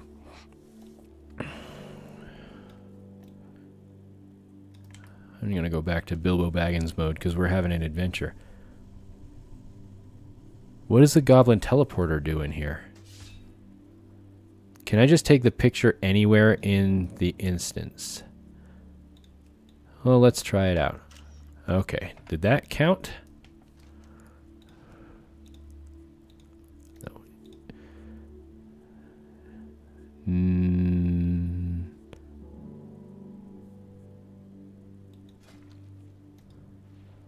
I think that I'm actually... Oh, okay. Was there one for the dead mines? Did I just come in here and get it, or did something... What does this do? Teleporter. Okay, whatever. Alright, let's get out of the instance. And then let's go back up to Westfall and get a lighthouse picture. I know I came in here for something. I don't remember if it was another field photographer or what. I mean, I guess I could rewind the stream, but I don't want to. I can't even run fast. Okay.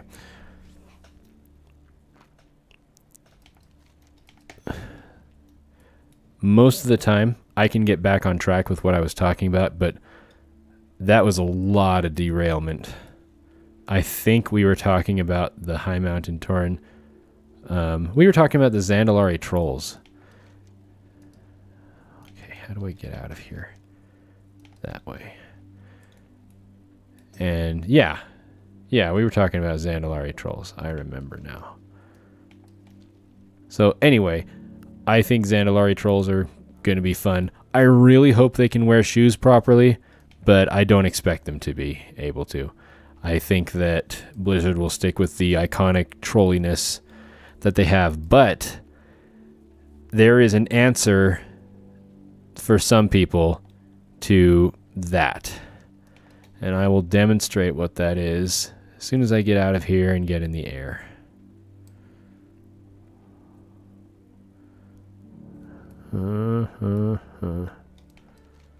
Almost out. There's some dead cow skeletons in there. I mean, I guess live cow skeletons would just be a cow. Okay, where is this Westfall Lighthouse? I don't see it. Oh, there it is.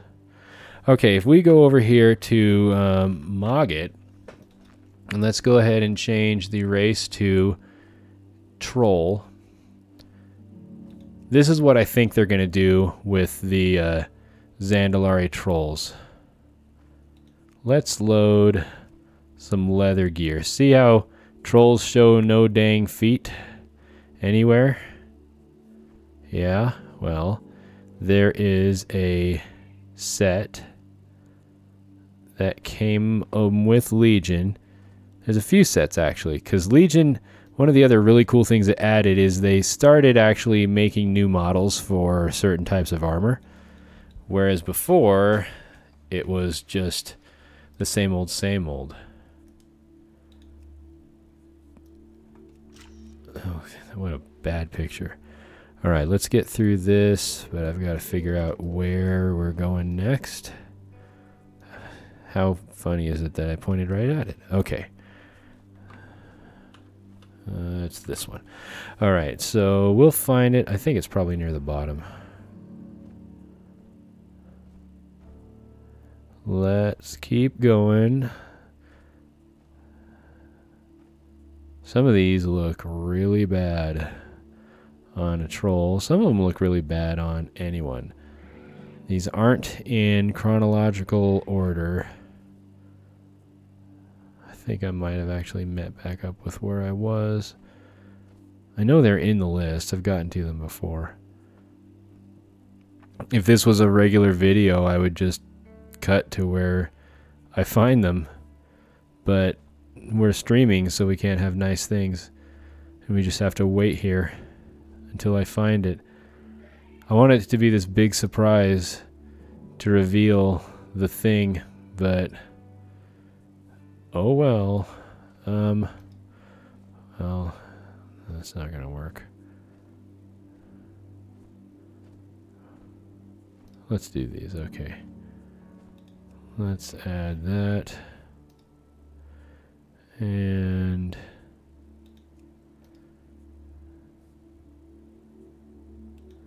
okay, so then we'll go over here to leather feet. And if you look at these, I crashed into the wall or a tree. There we go. Look at the bare feet. Now on a Tauren, you get nothing. But on trolls, you get bare slippers. And so that makes me happy, because even if Zandalari trolls can't use regular shoes, they can still get the bare slippers. They look a little silly, I'm not gonna lie, but they can still get the bare slippers. And what's more, they can get several different colors of bare slippers. And there's also the creepy demon hunter feet things that work. And there's these things, which are like foot cages. I don't honestly know how they stay on. But yeah, so there's a few options for the trolls that exist now, and I expect there to be more in the future. Let's get out of this tree. Darkshire, okay. Oh, and since we're in Darkshire, we need to do this. And get it all spooky. This is where everyone will complain that it's too dark, I can't see what's going on. Well, this is what it was like back in the day, you guys. It wasn't really this dark back in the day. But, well, maybe in Duskwood it was. Okay, Darkshire. This is just Darkshire. Okay, whatever.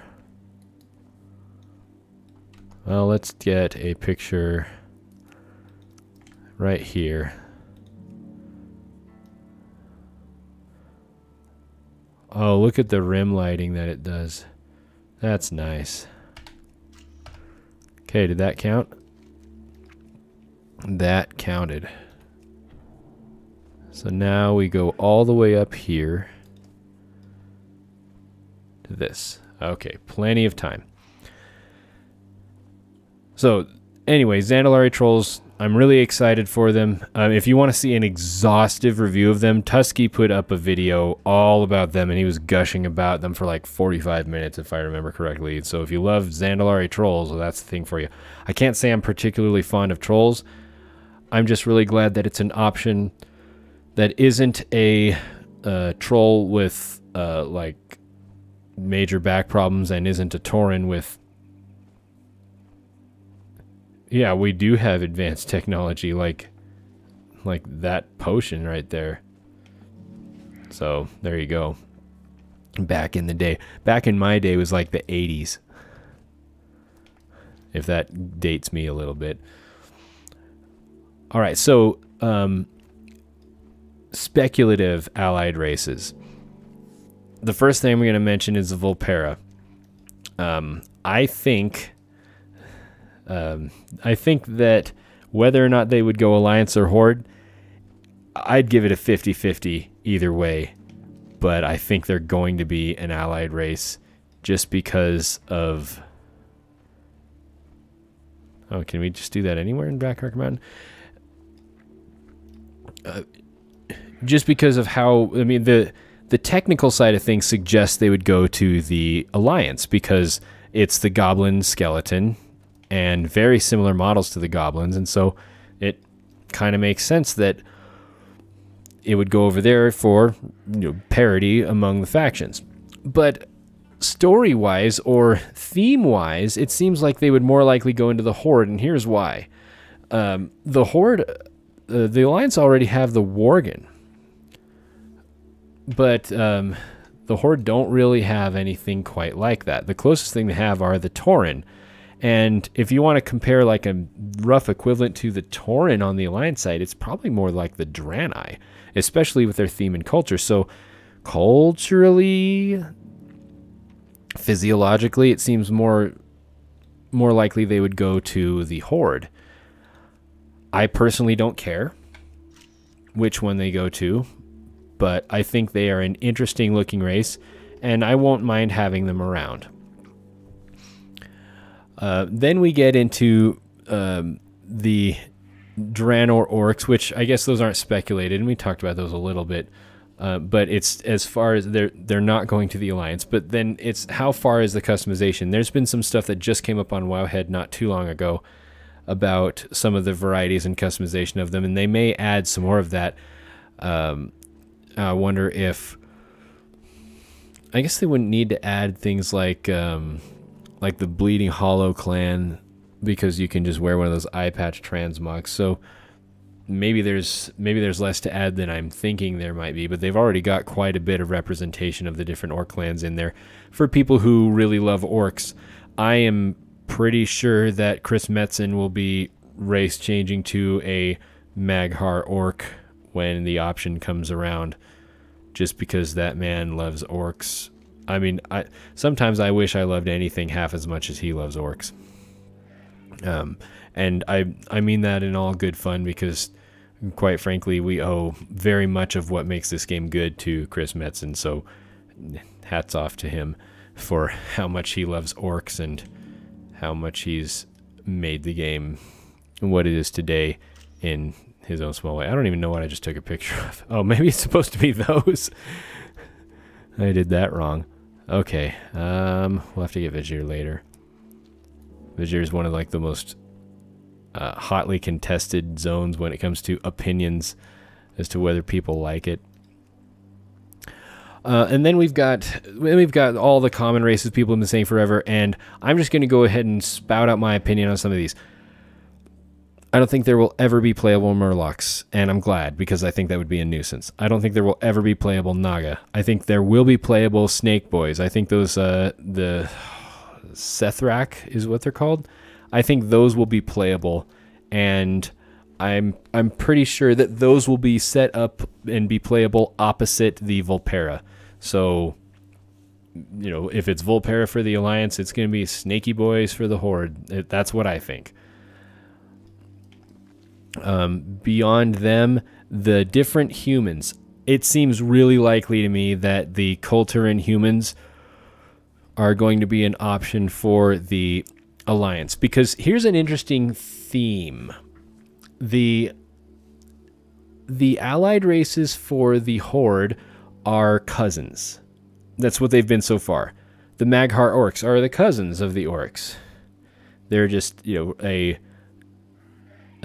just like a genetically diverse version of something we already have. They're a pretty true subrace. High Mountain Tauren, basically a subrace. Nightborn, basically a subrace. It's more of an out there one, but basically the same thing. Zandalari Trolls, the same. But on the Alliance side, it's quite a bit different. The Dark Iron Dwarves is probably the closest thing they have to an actual subrace, other than the potential Kulturan humans. But the Void Elves and the Lightforged Draenei, they go along with this theme that seems to be starting with the Alliance of their allied races are races that have undergone a change to become something different. So one of them is something that you are, and the other is something that you become. You're not born a Void Elf. You become a Void Elf after being something different. You're not born as a Lightforged Draenei. You're a Draenei that gets, you know, upgraded to a Lightforged Draenei. And I don't know if you could hear the quotes that I did when I said upgraded, but that's what I think. So if we go along with that sort of a theme, then Kulturan humans kind of fit with the Alliance. I mean, I'm really, really sure they will not come to the Horde. If they're going anywhere, they're going to the Alliance, but... Oh, there it goes. Yeah, right into a tree. Okay. But that's just... It's something that I noticed or thought of, that it seems like one of them is things that have changed, one of them are just something different that we haven't had yet. So, Kulturan humans, it is a socially safe option for Blizzard to do. And to carefully put what I mean, there are people out there that are excited about the option to play as a Kulturan human with a different with a different body type. And if people want to do that, that's fine. It doesn't particularly interest me, but I'm always happy for people to have more options than fewer options. So that's okay. And I'm glad it's going to the Alliance, because I have a really hard time imagining a Kulturan human realistically being an adventurer. Alright, let's get this one out of the way. Maybe we'll do one good picture. No, too much Tauren in the way. Can't see anything. Okay, let's go to this one. So outside of that, what are we left with? Well, there's a lot of the low-hanging fruit that people say. I've heard people just spout up and down how they really want Saberon. So like Cat Worgen that don't change into another form, I'm kind of not seeing it happen, because there's so much alike things that we already have, and I can't see a lot of people being interested in playing Saberon. I think that the greater chance is that we will, for the Horde, before we would get something like the Saberon, remember that, let me put it this way. The Alliance get the Care Bears. The Horde get the Care Bear cousins. If you want to go and be old school with your descriptions. There we go. Alliance favoritism captured on film. Whatever, dude.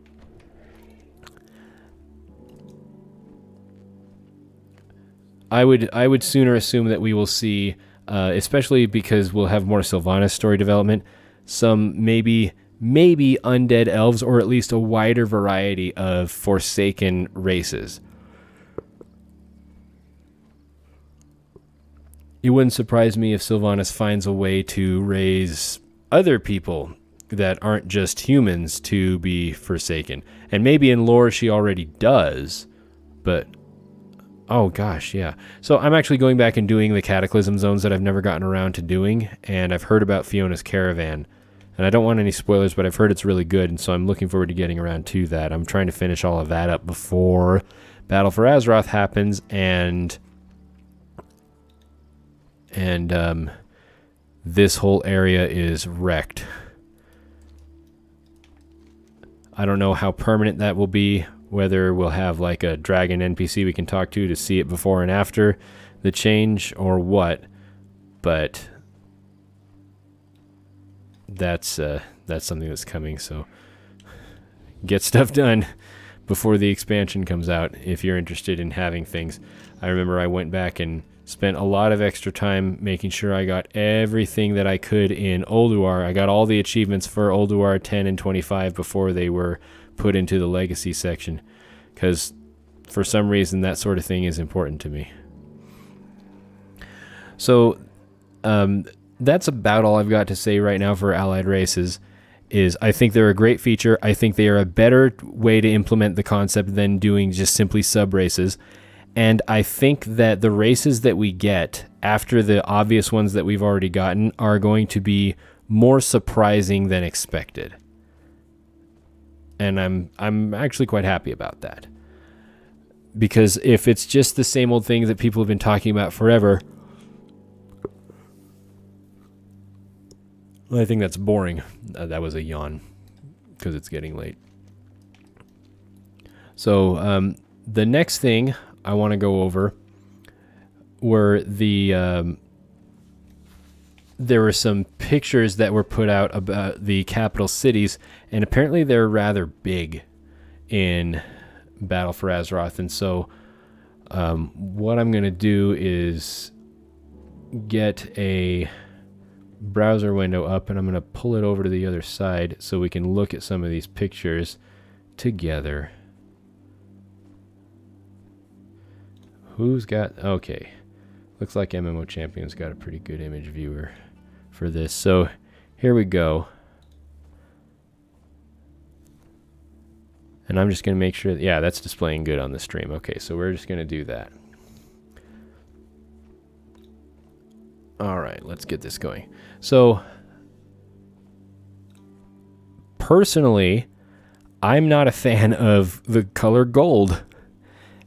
And so a lot of the architecture for Zandalari Trolls, even though I plan to race change to one, doesn't really interest me that much, but I think it's well made all the same.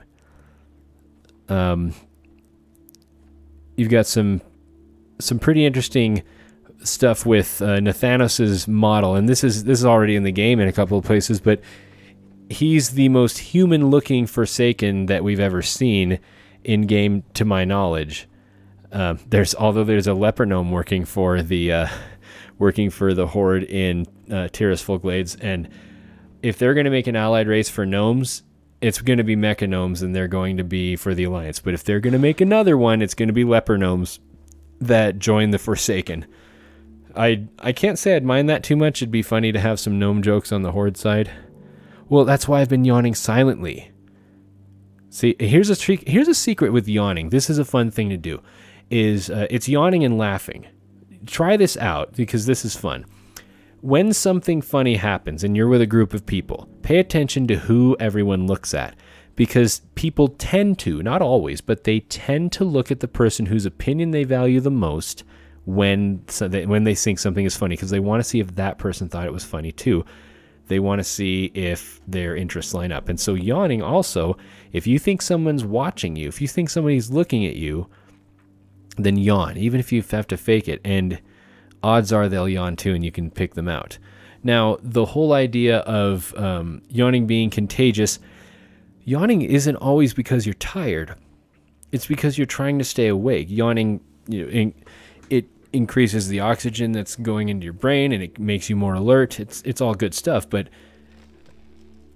yeah, exactly like how you look at the girl you like. If you want to find out if she looks at you too, wait until you think she's looking at you and you're not looking at her, and then yawn. And if she yawns, then she was looking. Probably.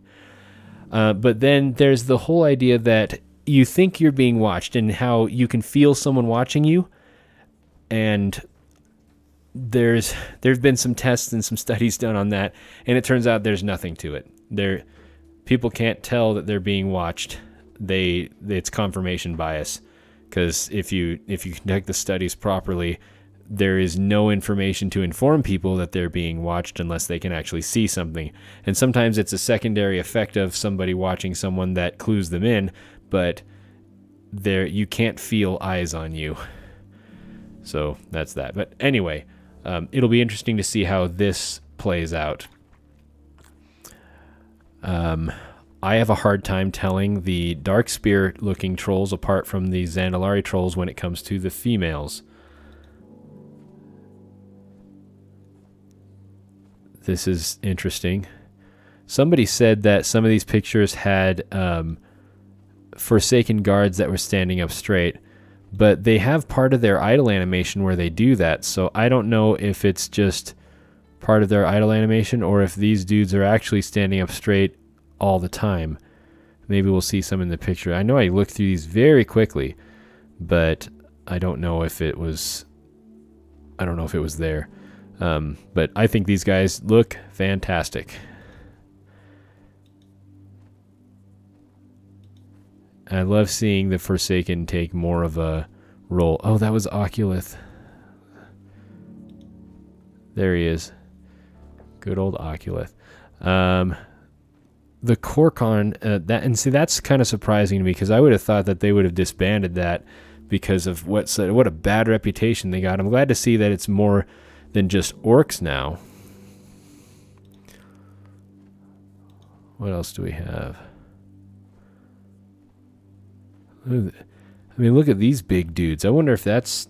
Does anybody have any information on the big trolls like this and how they work or whatever? I guess this guy's supposed to be sitting down. They had to put Rasta in his name. Rasta is like Jamaican pasta or something. Okay.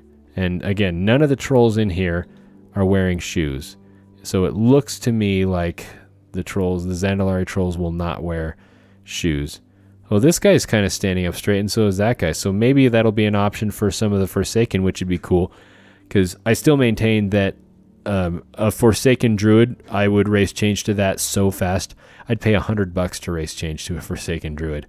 Because Forsaken are my favorite race, and Druid is my favorite class. And so I guess that's self-explanatory. This is pretty cool looking stuff.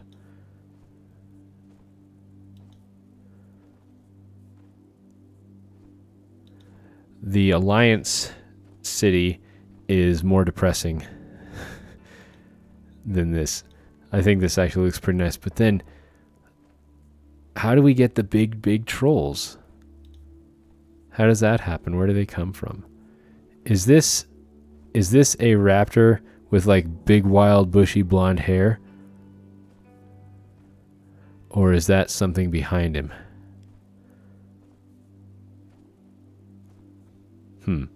Well, maybe that looks like his tail, so maybe he does have the big bushy hair, which would be kind of neat. Anything else super interesting? Let's go through this look. Oh, there was a baby troll.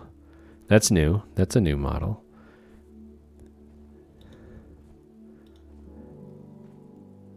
Trash pandas and stank weasels and stab rabbits over there. Okay, I guess it's the scales. You can tell them apart with the scales. And there's the turtle people, which... Okay, so I hadn't noticed this. There's a turtle thing in the Horde City. I remember seeing one in the Alliance City when I was looking at the pictures of it.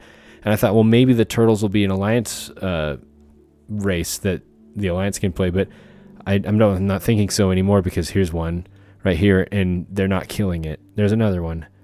So, whatever. There's a lot of pet battle-y things in there. It'd be interesting to see what they can do with pet battles to make it interesting again. I'm so glad they got these mountains, right? This is just exactly what the mountains in around the ruins like this in South America look like. Just these, it looks like they've just been painted green. Okay.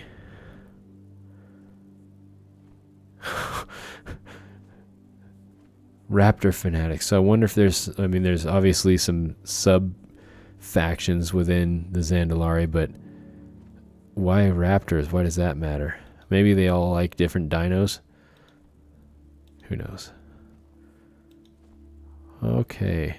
And that's it for those. So, anyway. Let me put this back over here. And where were we on our journey? It's almost time to wrap this up because it's getting late. I think we'll wrap this up with Lights Hope Chapel.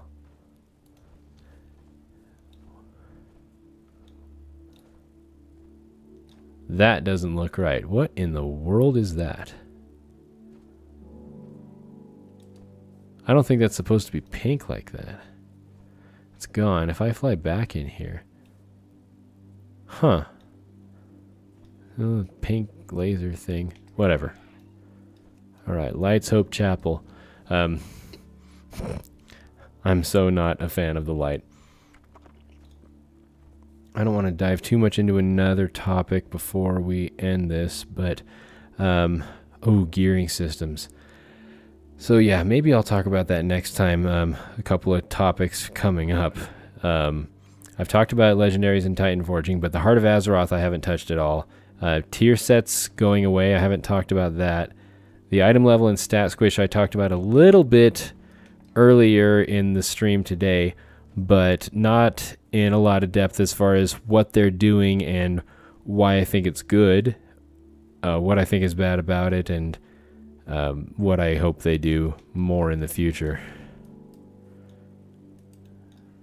Hey, I remember that dude, whatever his name is from the Death Knight starting thing. What are we taking a picture of here? Just the chapel? Okay.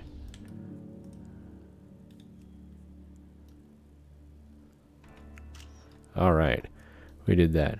So anyway, those are my basic thoughts on allied races, and as more information is released, then I'll have a lot more to talk about with it. But overall, the TLDR is I think allied races are great, and I think they are a better choice than sub races for the game. They accomplish more, they give us more freedom for what the races can be and how they can be implemented, and which races can go to which factions. So I think that Blizzard did a really smart move and a good job with the allied races, and anyone who disagrees can fight me or can just disagree and we can still get along. But anyway, it is late and I am tired. Thank you everyone who tuned in to watch during the stream, and to everybody who watches it afterward. Thank you for watching and listening, and I hope to see you all back next time. Okay, thanks, bye.